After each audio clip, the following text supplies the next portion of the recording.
Hello and welcome back to Crit and Crit. I'm Scint, I'm Axion. and we are continuing our discussion of Brian Jake's Redwall, of the Redwall series, while we play through Undertale. And I first must express my disappointment. These are purple walls. Well, we're not in Redwall. I know, there's not nearly enough food.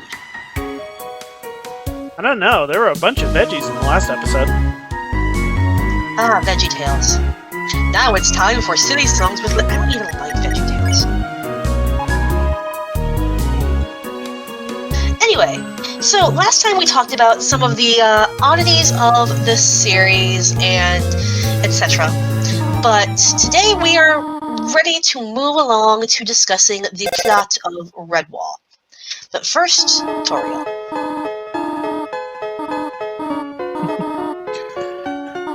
Tutorial would fit right in at Redwall. Yep, and that's one of the reasons that I picked this game.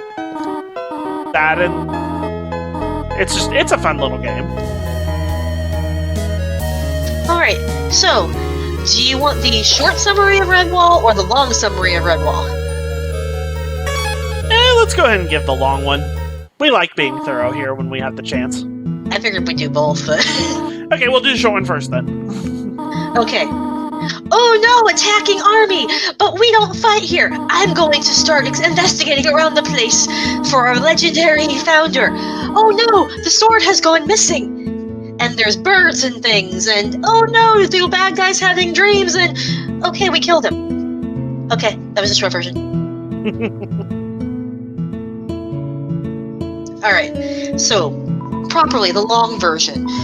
We are introduced to the peaceful Redwall Abbey where, they revere this mythical figure called Martin the Warrior, a mouse who famously retired as a warrior after helping liberate the Mossflower Wood from some fearsome creatures, and hung up his sword to live out the rest of his life in peace. Our main character, Matthias, is a foundling who's been raised by the Abbey and wishes he could be a warrior like Martin, but the time for warriors has passed. Meanwhile, the rat Cluny the Scourge, a vicious barbarian warlord, is advancing upon Mossflower Wood.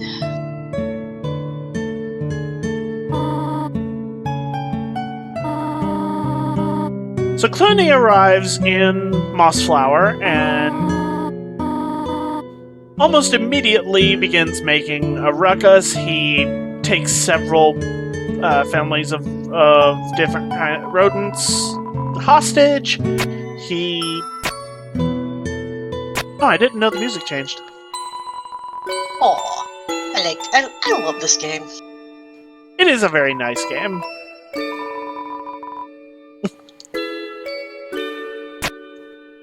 But yeah, Cluny shows up and begins making things messy for the denizens of Mossflower. He takes a few captive.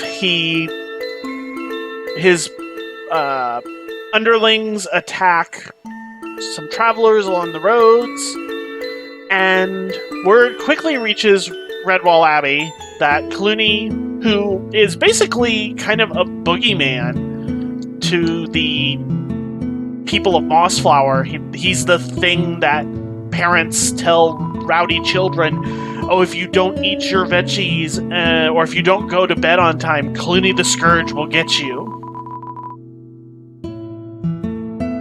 So when it's first reported that he's here, a lot of the denizens of Mossflower and Redwall don't believe it. They're like, oh, you silly person. You think that we're being threatened by Cluny the Scourge. That's like thinking that you're being threatened by the monster under the bed. Yep, but they're quickly convinced when the abbot informs them that, we've heard reports all across the countryside. This is happening. So the Abbey basically becomes a fort for people to bunker down in, while they do their best to prepare for battle, and it appears to be Zumi's time. Oh boy. Hubby has opinions. Yep. This kickstarts Matthias' quest with the help of old brother Methuselah to find the missing sword of Martin the Warrior.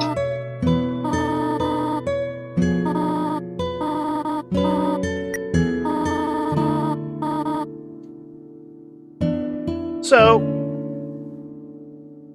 Matthias is at this point just a novice of the Abbey. He's not very old, he's not trained as a warrior, and nobody really is. There's remarkably few fighters. The only real person who is at all already a combatant is Constance the Badger, who is mostly getting by on size and strength. She is a capable warrior, but she is not trained in any way. That said, she and I think his name is Ambrose, the hedgehog, are basically the closest thing to defenders that Redwall has at the beginning of the story. However, the records of the Abbey do have knowledge of how to make simple weapons. They know how to make bows and arrows, they know how to make staves, they know how to make small knives, and those are what the defenders really have to defend themselves with. And other bits of creativity, like I believe there's a hornet's nest weaponized at one point. Yeah, that happens much tunnels. later. Yeah, but yeah, the point is, not having weapons training does not inhibit them that much from defending the Abbey, particularly also because it's really, really well built. Like, we'll get to it later how things actually finally breach the defenses, but yeah, spoilers, I mean, it's what's going to happen eventually, but... I mean, it's this kind of story. Yeah. But Cluny does eventually hear about Redwall from some of the people he's captured, and decides he wants to capture it and make it his new castle. So he attempts to besiege Redwall. This does not work out well for him. His underlings are not particularly skilled at besieging. They're used to just pillaging and raiding. Which, they're basically pirates. Oh, I love it.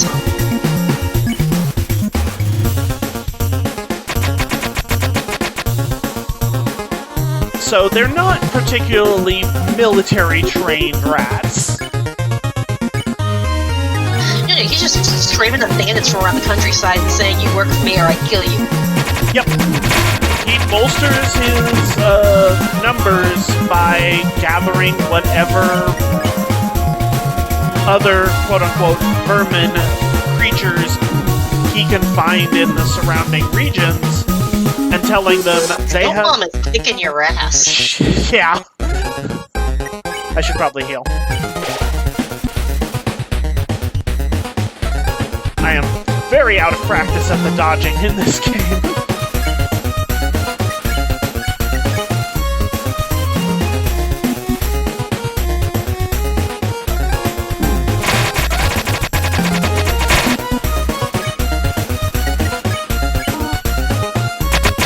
That's what I was... Ow. But yeah, so Matthias, meanwhile, helps with Methuselah uncovering all sorts of riddles and historical records to lead them to where the sword is supposed to be, and discovers that it's missing. They get the shield back, but, well, it turns out the sword was stolen by the sparrows that have been living on the roof. Which was then later stolen from the sparrows by the venomous snake, or if we're playing King's Quest, the poisonous snake, Asmodeus. And now, I just think we need to get into D&D land here and see if we got a sample of Mephistopheles to try and get a turf war with Asmodeus, but sorry, gone into the weeds here. I mean, Cluny's rats straight up refer to Asmodeus as the devil. And they're terrified him. Which, if you are a rat or other kind of small mammal or other creature, there's very good reasons to be terrified of a venomous adder. Oh yeah, like especially because let's be real here. Snake eat small rodent. Yes, yeah. This is a danger, regardless of whether or not there is poison. The poison just makes it worse. So, two things need to be relevant here. Because Cluny gets his tush handed to him a bit. Oh, I died. He has to, seek out the aid of a fox called Sela and her son Chickenhound, who do their best to try and backstab the army because they are foxes and therefore they have chronic backstabbing disorder. I probably should say before going to the fight. Yeah. One thing leads to another. Cluny figures out they're trying to betray him, beats them within an inch of their lives. Sela dies. Chickenhound is taken in by Redwall Abbey, and while Matthias is away, recovers, promptly robs them blind, and while trying to escape, kills Methuselah. Yep, by smacking him with the bag of loot. Yep. He then escapes into the lair of Asmodeus and dies. Poison. Promptly dies. No, he doesn't die. He doesn't? I could have sworn he died. It's implied he does, but he, spoiler, turns out to be the true identity of the villain in Metameo. Oh. Which is why he wears a mask, because he's so scarred from the snake venom. Fair point. It's been a long while since I read Metameo. I mean, again, it's not the best book, you're not missing that much, but... So, yeah, that's the end of his role in the story. We're led to believe he died. Matthias tries to travel to the lair of Asmodeus, runs into the Wild Shrew tribe with their leader Logolog, which later will be retconned to just be the title of the chieftain of the Shrews, rather than their actual name. Manages to successfully recover the sword from Asmodeus's lair, use it to kill the snake, and recruit the shrews to aid in the fight to save Redwall, because one of the sparrows informs him that the abbey has fallen, because after giving up on actually breaking the siege, what Cluny does is send one of his hostages in and tells him, if you don't open the gate, I'm gonna kill your family. And he's like, yeah, he's crazy, he'll do it. So he does. And the army gets in, etc. Yep. Which means that Matthias has to stage a daring rescue.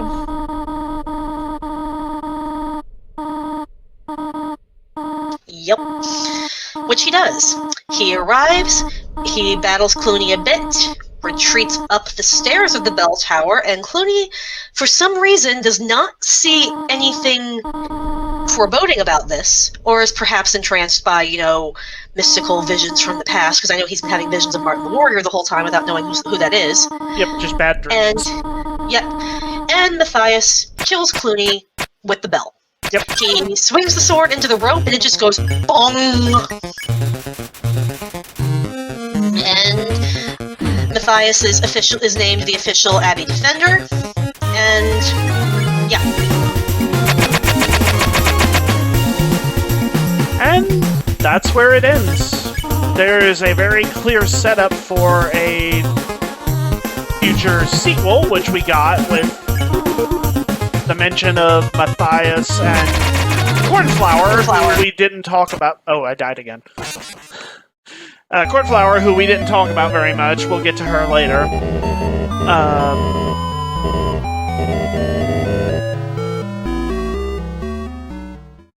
Their child, Metameo, is mentioned at the very end of the story. And basically the discussion that the Abbey continues to be And Mossflower is intact by the end of the story. Cluny is dead, and the threat of the rats is gone, but there are other dangers. And the stage is set for a future story. Can I just make a joke that's been trying to get out of my head the entire time, and I was trying to be really good? Go ahead. George Cluny, the Scourge. Okay. Yeah, that's all we got on the plot. So, yep. Yep. See you next time. Bye.